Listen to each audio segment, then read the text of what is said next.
Bismillahirrahmanirrahim. Assalamualaikum warahmatullahi wabarakatuh.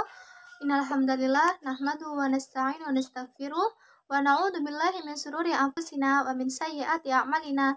May yahdihillahu fala mudilla lahu wa may yudlilhu fala hadiyalah.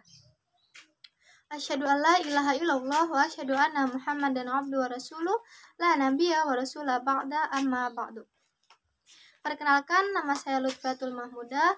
Di sini saya sebagai anggota Korps Fasilitator Pimpinan Daerah Ikatan Pelajar Muhammadiyah Kabupaten Cilacap. Nah, di sini saya akan sedikit menyampaikan mengenai materi ke-IPM-an. Sebelumnya, saya akan sedikit mengulas mengenai fortasi. Nah, apa itu fortasi? Fortasi adalah singkatan dari Forum Ta'aruf dan Orientasi, yang dimana arti dari fortasi ini adalah pengenalan teman-teman kepada lingkungan sekolah Muhammadiyah masing-masing, yang meliputi pengenalan terhadap guru-guru, organisasi yang ada di sekolah, dan kegiatan-kegiatan untuk meningkatkan minat dan bakat teman-teman semua, sehingga harapan kami teman-teman bisa menemui potensi yang ada pada diri teman-teman. Selanjutnya, pengenalan mengenai IPM. Apa itu IPM sih? Nah, bagi teman-teman yang belum tahu apa itu IPM, IPM adalah singkatan dari Ikatan Pelajar Muhammadiyah. Lalu, apa sih arti dari IPM? Nah, IPM adalah salah satu organisasi otonom Muhammadiyah yang merupakan gerakan dakwah yang berakidah Islam dan berlandaskan pada Al-Quran dan As-Sunnah. Nah, IPM ini bergerak di kalangan pelajar sebagaimana namanya itu sendiri, Ikatan Pelajar, bukan Ikatan Remaja dan lain sebagainya. Nah, lalu IPM juga punya sejarah loh. Nah, gimana sih sejarah IPM itu?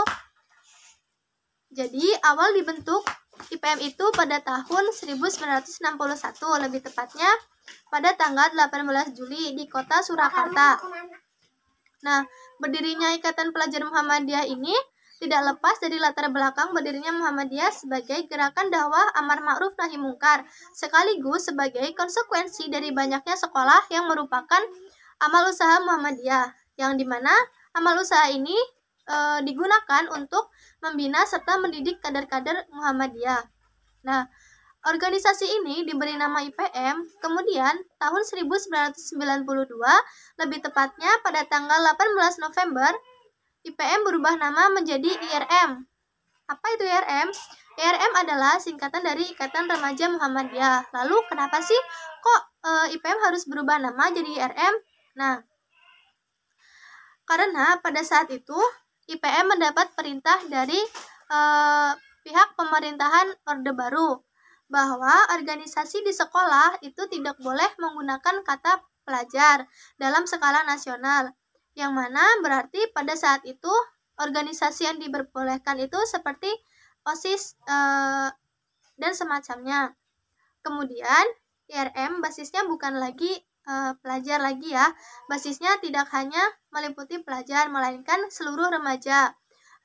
Bisa kebayang nggak sih gimana repotnya IRM gitu kan, yang mana remaja itu kan luas gitu, nggak cuma pelajar. Jadi orang yang tidak sekolah pun semasa dia masih berusia 15 sampai 21 tahun, dia masih dikatakan remaja. Jadi pasti IRM itu sangat kesulitan dalam membentuk suatu kesatuan. Dari bergantinya IPM ke IRM, dari pelajar menjadi gabungan semua remaja dengan basis remaja yang sangat banyak, IRM menjadi kesulitan tentunya kan untuk bergerak di dalam kesatuan. Nah, dikarenakan tidak ada wadah yang baik untuk mengorganisasikan mereka, yang salah satunya adalah sekolah-sekolah. Oleh karena itu, setelah runtuhnya masa Orde Baru pada tahun 1998, para aktivis IRM kembali memikirkan untuk melakukan perubahan nama dari IRM menjadi IPM kembali. Nah, perubahan itu pun didukung oleh ayahanda Muhammadiyah, sehingga pada tahun 2008, tepatnya pada tanggal 28 Oktober, IRM berhasil merubah namanya kembali menjadi IPM. Selanjutnya, maksud dan tujuan. Suatu organisasi pasti memiliki maksud dan tujuan tertentu, sehingga organisasi itu dapat berjalan dengan baik dan benar. Nah, apa sih maksud dan tujuan IPM? Nah, IPM ini memiliki maksud dan tujuan yaitu terbentuknya pelajar muslim yang berilmu, berakhlak mulia, dan terampil dalam rangka menegakkan dan menjunjung tinggi nilai-nilai ajaran Islam sehingga terwujudnya masyarakat Islam yang sebenar-benarnya. Nah, maksud dan tujuan IPM ini tentunya tidak jauh dari maksud dan tujuan Muhammadiyah, yaitu membentuk masyarakat Islam yang sebenar-benarnya. Selanjutnya, semboyan. Suatu organisasi pasti memiliki ciri khas dan semboyan sendiri yang membuat suatu organisasi tersebut menjadi berbeda. Nah, apa sih semboyan IPM? Nah, semboyan IPM ini terdapat pada bulatan matahari yang ada tulisan Nun wal kolami wa ma yasturun, yang artinya demi pena dan apa yang dituliskannya, yang itu merupakan salah satu semboyan dari IPM. Sementara tulisan IPM sendiri berwarna merah yang berarti berani dalam menyampaikan dakwah secara aktif, sebab IPM merupakan pelopor, pelangsung, dan penyempurna amal usaha Muhammadiyah. Lalu IPM juga punya logo loh. Nah, apa sih logo IPM? Nah, logo IPM itu berbentuk segi 5 perisai yang di bawahnya itu runcing. Yang ini adalah bentuk deformasi dari bentuk suatu pena. Lalu yang kedua ada warna kuning yang berarti keilmuan, warna putih berarti kesucian, merah berarti keberanian, hijau berarti kerahmatan, dan warna hitam berarti ketauhidan. Yang ketiga ada gambar matahari yang berwarna kuning yang menunjukkan bahwa IPM adalah kader Muhammadiyah karena lambang Muhammadiyah itu sendiri adalah sebuah matahari dengan 12 sinar yang berwarna kuning. Lalu, di tengah bulatan matahari ada gambar kitab, yaitu gambar Al-Quran yang berarti sumber pengetahuan. Dan selanjutnya, di bawah bulatan matahari terdapat tulisan Al-Quran. Surat Al-Qalam ayat 1 yang berbunyi Nun wal qalami wa ma yasturun dalam tulisan Arab, yang artinya nun demi pena dan apa yang dituliskannya. Nah, ini merupakan semboyan IPM itu sendiri. Nah, yang terakhir ada tulisan Al-Quran yang tersebut ditulis dengan menggunakan huruf Arab warna hitam yang merupakan semboyan IPM. Huruf IPM berwarna merah dengan kontur hitam. Merah berarti berani secara aktif menyampaikan dakwah Islam karena IPM mengemban tugas sebagai pelopor, pelangsung, dan penyempurna amal usaha Muhammadiyah. Lalu, struktur IPM atau tingkatan di IPM. IPM juga punya struktur loh yang berbeda dari organisasi-organisasi pelajar yang lainnya, yang mana tingkatan IPM ini ada 5. Yang pertama itu ada pimpinan pusat. Nah, pimpinan pusat yaitu pimpinan yang membawahi IPM 1 Indonesia, yang mana sekarang ini pimpinan pusat berada di yang berpusat di Jakarta dan di Yogyakarta. Lalu yang kedua ada pimpinan wilayah, yaitu pimpinan yang membawahi IPM setingkat provinsi. Contohnya seperti pimpinan wilayah IPM Jawa Tengah, pimpinan wilayah IPM Jawa Barat, pimpinan wilayah IPM Jawa Timur, dan lain-lain. Nah, yang ketiga ada pimpinan daerah.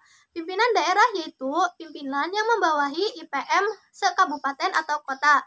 Contohnya pimpinan daerah IPM Cilacap, pimpinan daerah IPM Banjarnegara, pimpinan daerah IPM Banyumas, dan lain-lain.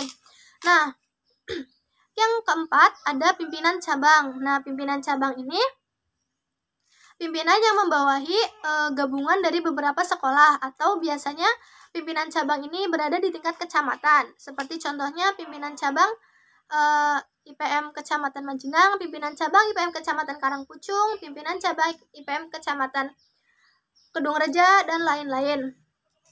Nah, yang terakhir itu ada pimpinan ranting. Nah, pimpinan ranting ini pimpinan IPM yang ada di sekolah-sekolah Muhammadiyah masing-masing.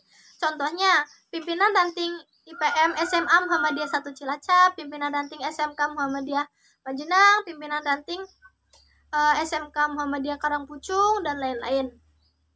Nah, IPM juga punya lagu loh atau Mars IPM. Nah, gimana sih Mars IPM itu? Nah, cekidot.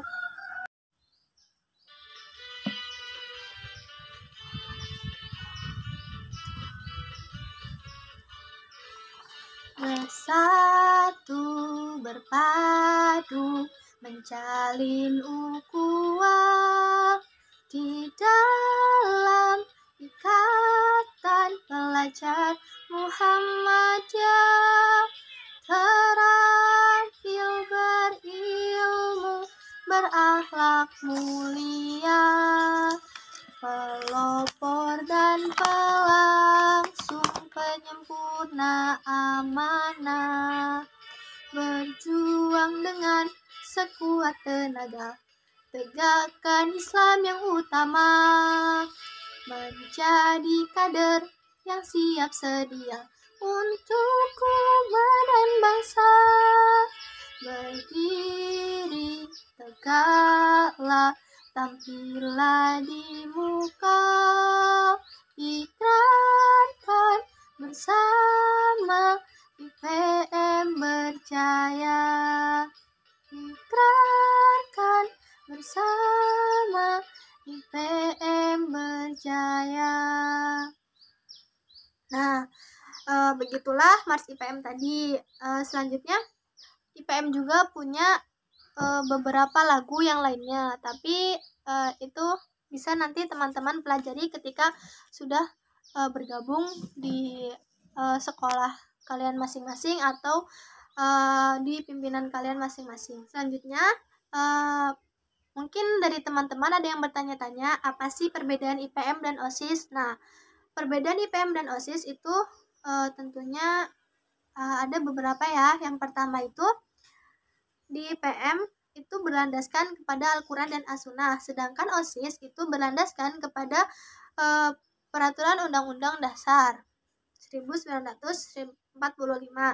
Lalu yang kedua, IPM itu mempunyai anggaran dasar rumah tangga atau ADART, sedangkan OSIS itu tidak mempunyai ADART. Lalu yang ketiga, IPM itu tidak hanya ada di intrasekolah, melainkan di luar pun juga ada, seperti sebagaimana tingkatan di IPM tadi itu sendiri, yaitu ada pimpinan ranting, pimpinan cabang, pimpinan daerah, pimpinan wilayah, dan pimpinan pusat. Lalu, sedangkan OSIS itu hanya ada di intrasekolah. Dan yang keempat, IPM itu terstruktur atau mempunyai tingkatan, seperti yang tadi sudah saya jelaskan. Sedangkan OSIS tidak ada tingkatan, yaitu OSIS itu hanya ada di sekolah. Ya udah, itu aja satu gitu. Terus mungkin dari teman-teman juga ada yang bertanya-tanya, apa sih manfaat dari ikut IPM? Ketika kita ikut IPM, kita dapat menumbuhkan bakat dan minat kita agar kita dapat lebih percaya diri. Nah, contohnya, semisal bakat dan minat saya ada di bidang olahraga. Nah, nanti saya akan masuk di bidang olahraga, yaitu bidang ASBO.